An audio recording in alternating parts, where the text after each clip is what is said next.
There's always more room to grow. There's always more knowledge to gain, always more skills to perfect. We're never done with the education process because education is part of the path to wealth. Education and learning is part of the path to health. Continued education can turn you around if you're headed in the wrong direction. We need the mental food that others provide. We need mental exercise. We need to open up our minds to different alternatives. We need to learn to appreciate the other side of the debate so that we can strengthen our own and defend our own. We need to expose ourselves to a wide range of thoughts and philosophies and ideologies. You've got to listen to a variety of speakers, read a variety of books. No one speaker has all the answers for you. No one book has all the answers. You can't get all the answers from one person. We need a variety of influence to give us input, to give us ideas, to manage our business, to manage our relationships, to manage our finances, to take advantage of our time. We need a variety of influences. We need a variety of books in our library. We need a variety of tapes in our video library, our audio library. We need a variety of voices. And here's what else we need. We need a variety of points of view. Points of view can be so valuable. Somebody says, "Did you ever see it from over here?" And you say, "No." So you step over there where they are and you take a look back over here from their point of view. And you say, "My gosh, I never thought from this perspective. It's so different. No wonder you think the way you do." Here's the clue. Take advantage of all that's available in terms of mental food and mental exercise. Be eager to learn. Always be eager to learn, no matter how far along you are in the journey, no matter where you are in your success. Keep that eagerness to learn.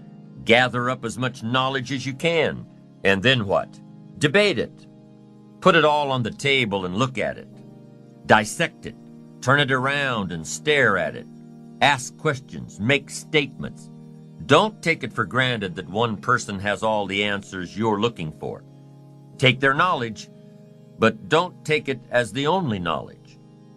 Make sure that what you finally do, the model you develop of strong appreciation for your own style and your own methods and your own process for achievement, make sure that what you finally do is a product of your own conclusion. That's what's valuable. Not to just go do what someone says without debating it. Consider the source and then do it your way.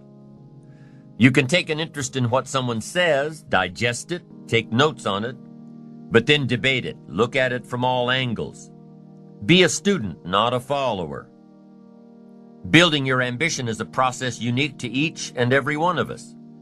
Gather all the knowledge that you can. Then develop your approach as a product of your own conclusions. Your own conclusions, not someone else's conclusions. Your own conclusions. You can't fall for other people's philosophies. They may not be right.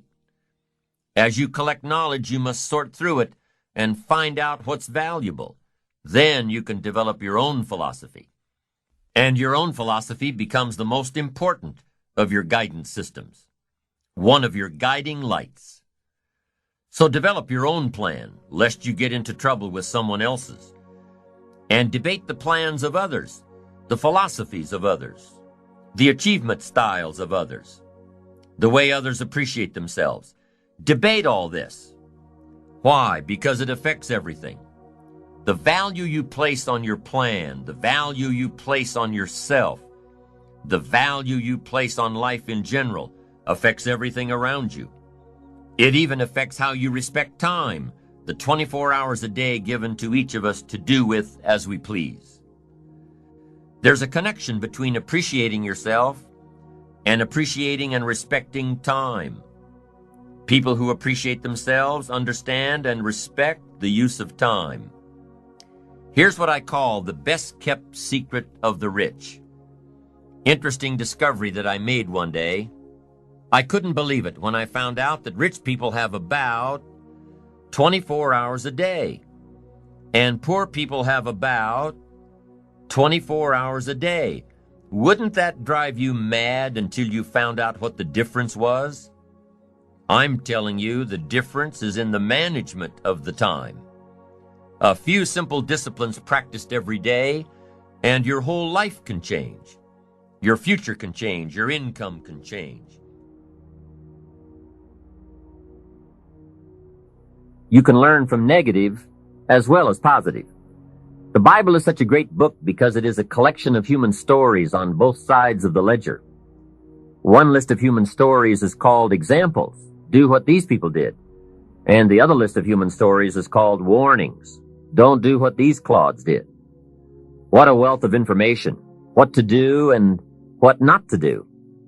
I think it also means, however, that if your story ever gets in somebody's book, make sure they use it as an example, not a warning.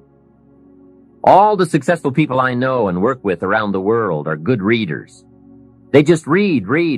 They are so curious that they are driven to read because they just have to know.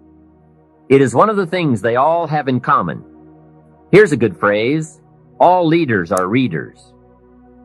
And they use cassette programs too, especially while they're in the car or during other times when they can't read. Cassettes can help all of us easily pick up new ideas and new skills. Did you know there are cassettes and books on how to be stronger, more decisive, a better speaker, a more effective leader, have a better effect on other people, become more loving, develop personality, get rich, develop influence, become sophisticated, and people don't use them? How would you explain that? Did you know that hundreds of successful people have written their stories in books and told how they did it on cassettes like this, and people don't want to listen? How would you explain that? The guy's busy, I guess. He says, well, yeah, if you worked where I work, by the time you struggle home, it's late. You've got to have a bite to eat, watch a little TV, and get to bed. You can't stay up half the night and read. And this is the guy that's behind on his bills.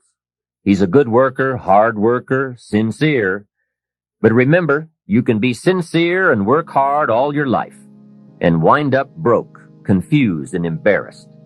You've got to be better than a good worker. You've got to be a good reader, a good listener. At least he could hear a good cassette on the way home, right? Now, you don't have to read or listen to educational cassettes half the night. Although if you're broke, it's a good place to start. But here is all I ask, just 30 minutes a day. That's all. Stretch it to an hour if you can, but at least 30 minutes. Hear or read something challenging, something instructional, at least 30 minutes a day. And here's the next key. Every day. Don't miss. Miss a meal, but not your 30 minutes. Hey, you can get along without some meals, but you can't get along without some ideas, examples, and inspiration. There's a Bible phrase that says, humans cannot live on bread alone, or food alone. It says the next most important thing to bread is words. Words nourish the mind. Words nourish the soul. Humans have to have food and words to be healthy and prosperous. Make sure you have a good diet of words every day. I told my staff one day, some people read so little they have rickets of the mind. And also remember to properly feed the mind, you must have good balance. Don't just read or listen to the easy stuff. You can't live on mental candy. Here is a thought. Why not call good books and cassettes tapping the treasure of ideas? That's it. Tapping the treasure of ideas, like you're doing with this program. And if somebody's got a good excuse for not tapping the treasure of ideas for at least 30 minutes every day, or spending the money and getting the books and cassettes, I'd like to hear it. Invest the money. Get the cassettes and books. The best money you can spend is money invested in your self-education. Don't shortchange yourself when it comes to investing in your own better future. Mr. Schoaf got me started on my library when I first met him. He said to me, become self-educated. Standard education will get you standard results. Check those numbers and see if that's what you want. And if it isn't, if you want something better than standard, You must become self-educated. So I went to work on my library, and I now have one of the best. Shoaff recommended a couple of books in particular to get me started. Now, I had a Bible, that's 66 books, so that was a pretty good start, and my parents saw to it that I had a good study of the Bible. But the first book Mr. Shoaff told me to get was the book Think and Grow Rich by Napoleon Hill. If you don't already have it, it's a great one to add to your library. Earl Nightingale has put it on cassette. The title should intrigue you, Think and Grow Rich. I read it several dozen times. Shoaff said repetition is the mother of skill. And if you could have seen my bank account at the time, you would have known I needed lots of that kind of repetition. Some of the ideas in that book made major changes in my life. As I look back now, the book was worth thousands, and I bought it for pennies. I learned a very valuable lesson. There can be a great deal of difference between cost and value. Before I met Mr. Shoaff, I used to ask, how much does it cost?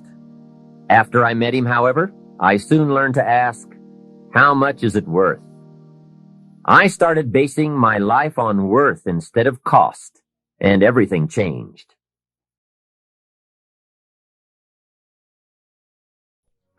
The next book he recommended I get was a book on nutrition. Shoaff said, study nutrition. Vitality plays an important part in doing well. Some people don't do well because they don't feel well. It's not that they're not intelligent. It's that they're ill. They don't have the fire and the vitality to do well. So he really got on me about nutrition. Now, some of those health books are a bit weird, but you can separate out the weird stuff.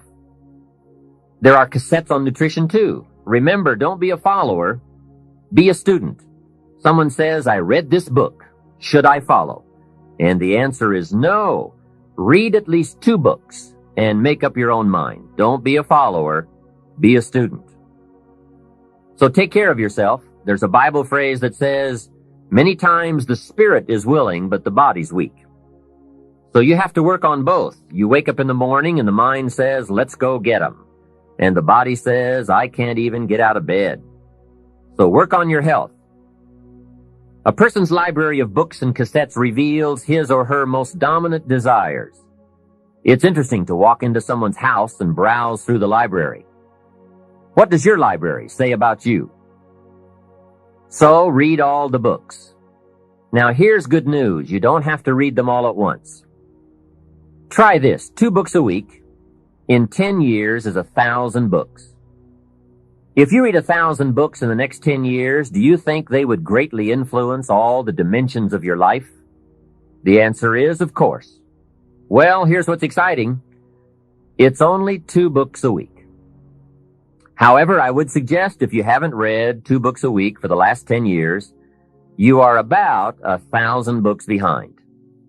Can you imagine the incredible disadvantage it will be 10 years from now to stride into the marketplace 1,000 books behind? For some confrontations, you won't be a match. And for some opportunities, your knowledge will be too lacking. For some values, your philosophy will be too shallow. Missing skills, missing knowledge, missing insights, missing values, missing lifestyle. It could happen if you don't read the books. Remember, the book you don't read won't help. Let me give you 3 ways to find out how to change anything. Any life direction, any dimension. Here's 3 ways to find out how to change anything. Number 1 is to read. Become a good reader.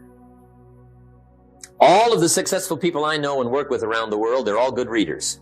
Curiosity drives them to read. They gotta know. They just read. Become a good reader. Now that's my opinion. Listen to the other lecturers and listen to me and make up your own mind. Don't be a follower. Be a student. Okay? I say, really, for life change, you gotta read. One way to learn is from your own experiences, but another way to learn is from other people's experiences. See, 1 book might save you 5 years if you read it. Did you know there's books on how to be stronger, more decisive? Be a speaker, be a leader, have a better effect on other people, develop your personality. Did you know there's books on that? And people don't read them? How would you explain that?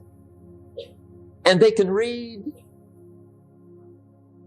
Did you know that hundreds of successful people have written their stories in books and they wrote down how they did it and people don't read it? How would you explain that? The guy's busy, I guess. You know, you get tied up. The guy says, well, yeah, you work where I work. By the time you struggle home, it's late. You got to eat a bite of supper, watch a little TV, get to bed. You can't sit up half the night reading. And the guy's behind on his car payment. Good worker, hard worker, sincere. But you got to be better than sincere and work hard. Otherwise, at the end of your life, you'll wind up cold, stony broke. You got to be better than a good worker. You got to be a good reader.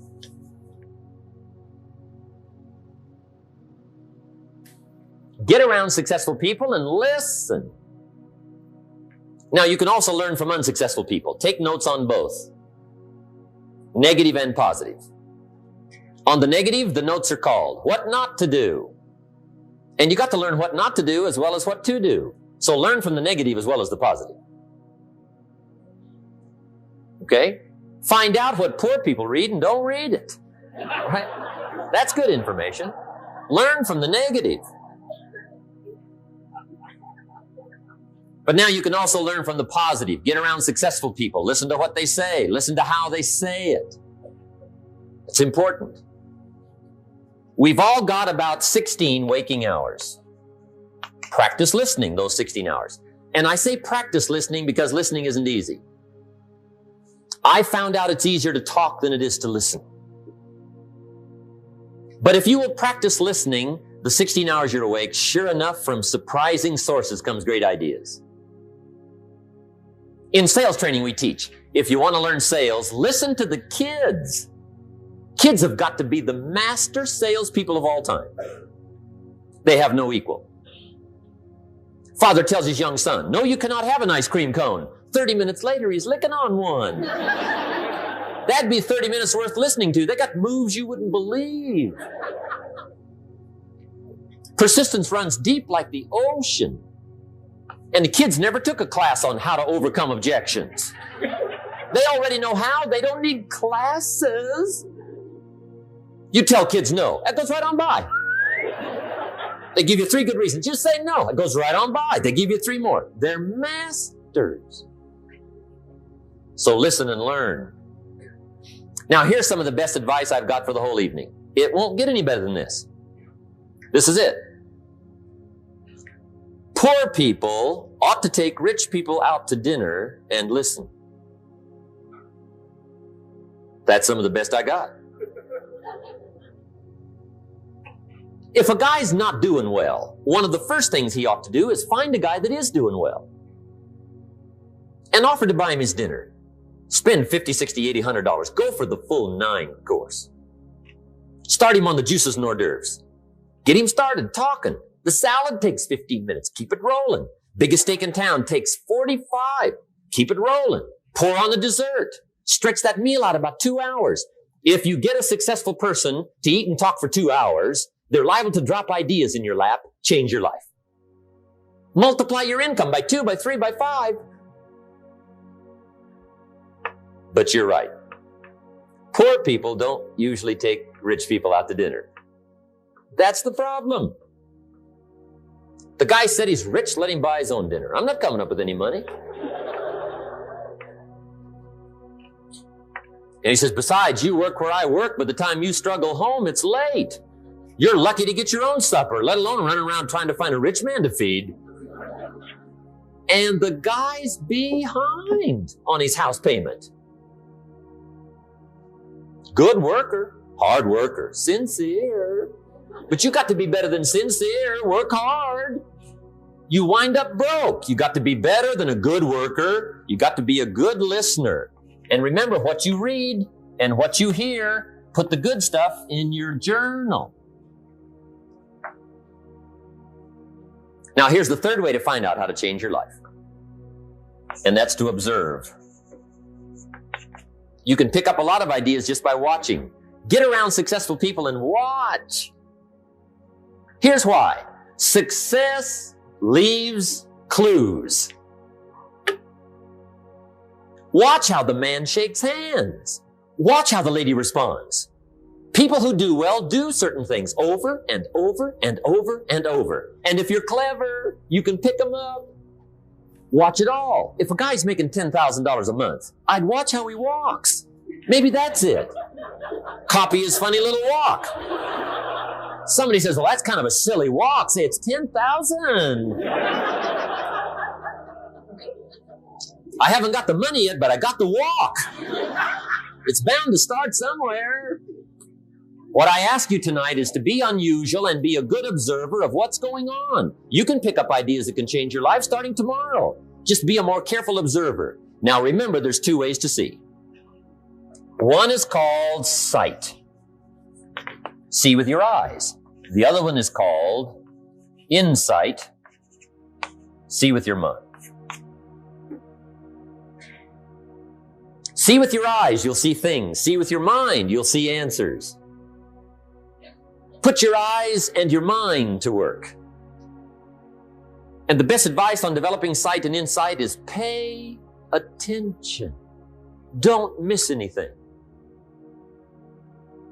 In the weekend seminar we teach, one of the greatest fatalities to success is preoccupation, lack of concentration. The guy's mind wanders. See, you wind up average. You've got to learn to zero in and concentrate. I read a good article one time, Reader's Digest. The title was, Wherever You Are, Be There. Excellent. Don't miss anything.